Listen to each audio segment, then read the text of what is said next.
Welcome back to Tread Aboard. Today I want to, so I know we've kind of gone through, or I've shared my way of sort of dream harvesting and catching, and how I kind of try and fit that into my day-to-day routine.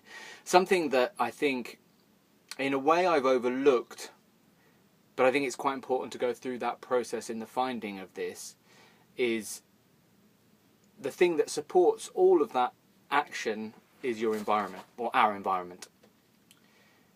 And if I can break that down into something that's a little simpler to think of, I'll use the AA's terminology, and it's people, places and things. And that's exactly as it sounds: the people we spend our time with, the things that we do, the actions, and the places we hang out. Now what you find is that if you change any one of those three things, the others begin to change anyway. It makes sense, really, doesn't it? If you hang out in different places, you meet different people. If you change the people you hang out, they go to different places and you end up doing different things. Why is this all so important? We are like mirrors, and therefore well, I think of it like this anyway. I don't know if this is helpful for you or not, but let's give it a go. We soak up, I suppose a sponge is a better idea, a better analogy, whatever the word is for something used to describe something else. We soak up what's around us. We notice this all the time, right? You know, how hard is it to sit in a pub of people drinking and not be drinking? And by the same token, if you're in a space where everybody's praying, it's a bit weird and uncomfortable if you're not praying, right? We kind of feed off the energy that's going on around us. And a lot of the time we're unaware of the fact that this is happening. We're just in a social interaction, and we are drawn to some people and not to others, and we tend to be drawn to those that we feel most comfortable with, which is great to a point, because there's a sort of a natural selection that goes on. But quite often when we're kind of consciously trying to change things, change our outcomes, to move towards a different way of being, I call it a dream, but you could call it a goal, a fulfillment, whatever it is. When we're consciously trying to do that, quite often we find that the people that we habitually hang out with are kind of keeping us comfortable and safe in the place that we are now. So the habits, the things that we're doing now are keeping us comfortable and safe where we are, as opposed to where we want to be. There's a famous quote, I can't remember whose quote it is, maybe Jim Rohn, I can't remember, but it goes, you're the average of the 5 people that you spend the most time with. And it's really, really true. It's really important that we are aware of who we're choosing to spend our time with and what effect that is having. Things that I've found in the process of exploring this: it can be very lonely. Sometimes you have to let go of people before you know who the replacements are.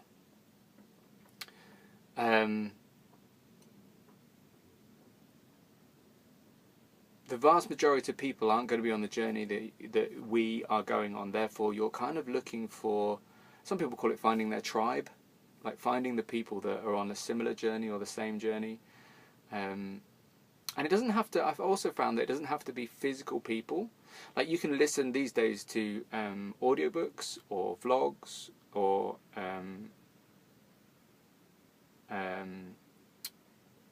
what are the iPod downloady things called, the kind of radio listening, can't remember what it's called. You probably know what I'm talking about though. Oh, it's gone from my mind, silly mind. But those, so any interactions or possibilities you get to interact with someone, and this is the thing, it's not going to be comfortable, some of those interactions, because in order for us to grow into our dreams, grow into our fulfillment of our dreams, we're going to have to be a little bit uncomfortable, because it involves change, and change is inherently uncomfortable. It feels like chaos a lot of the time. So it's an odd choice to actually hang out with people that make us feel a little uncomfortable, possibly even unworthy. Because if you think about it, it's those people that are doing things in a slightly better way, or a way that's more conducive to fulfilling the dreams that we desire, are going to make us realise what we're not doing. And that's uncomfortable, right? That's difficult, that's hard, that's being stared at in the face by where we fall short. It's difficult. However, it's also, if viewed in the right frame, from the right frame of mind, hugely rewarding and helpful, because you can literally see the actions that you need to take having an effect. And that, in a way, should motivate us and drive us. And I kind of think of it like this. I want to be in a room where I have to pull my socks up. I want to be in a room with people that encourage me to think bigger and in a more aware way than I currently am. They challenge me, because then I stretch. If I just hang out with people that are all the same as me, as my thinking right now, and it's very comfortable and nice, and I'm not saying you cut that completely from your life. There is a time and a place for, just absolutely being comfortable and supported. But in the mission to fulfill self-fulfillment, fulfill your dreams, whatever you want to call it, there also has to be a really important place to challenging your current belief systems, your ways of thinking, the things that you're doing, the people you're hanging out with. And all too often it's easy to shy away from that. So practical things you can do. I don't think you need to, tell your dad that he's a horrendously negative human being and you no longer want to hang out with him. That might be true. Your truth. But if that is the case, then simply be mindful of the amount of time that you spend in that energy, in that vibe. You can be loving and generous from a distance if that is what's required. And sometimes it is brothers, sisters, family setups. We know this from going back for Christmas, don't we? How quickly do we slip back into being spoiled teenager? I know I do. I sit down and Mum, I'm hungry. Mum, I'm hungry. I mean, what? You're a 36-year-old man. You can cook your own food. But there's something about being around Mum, who I associate with cooking and cleaning for me. Probably not the most feminist household, but that's what it is, and I slip back into those roles with those relationships. And if you're looking to grow, you can't be spending too much time in that vicinity, if that makes sense. The other thing is change things up, take on new habits, new hobbies, go to different places, do different things, new skills, and new people. Is there anybody in your life that actually, when you hang out with them, maybe you don't know them very well, but when you hang out with them, you always feel more positive about the world? They make you feel like anything's possible. They make you excited about the future. Maybe you don't know them too well. Well, reach out. Find out where they go, what they do, get chatting to them, invite them somewhere to go and see something that you perhaps you both have a likeness for. And then obviously you can change the places that you go. For me, that was probably club nights. I spent a lot of time in club nights for a lot of years.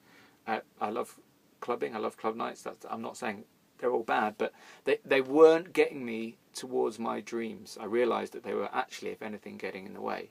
So now it's far rarer that I hang out in those places, which has multiple effects. One is I do no drugs. Well, I do less drugs because of the clubbing, but actually I've made a choice to not do drugs. But that's made much easier by not hanging out in places where everybody's on drugs, or let's say a majority of people are on drugs. And also, because I'm not hanging in those places, I'm hanging out with different people, with different mindsets, different ways of looking at the world.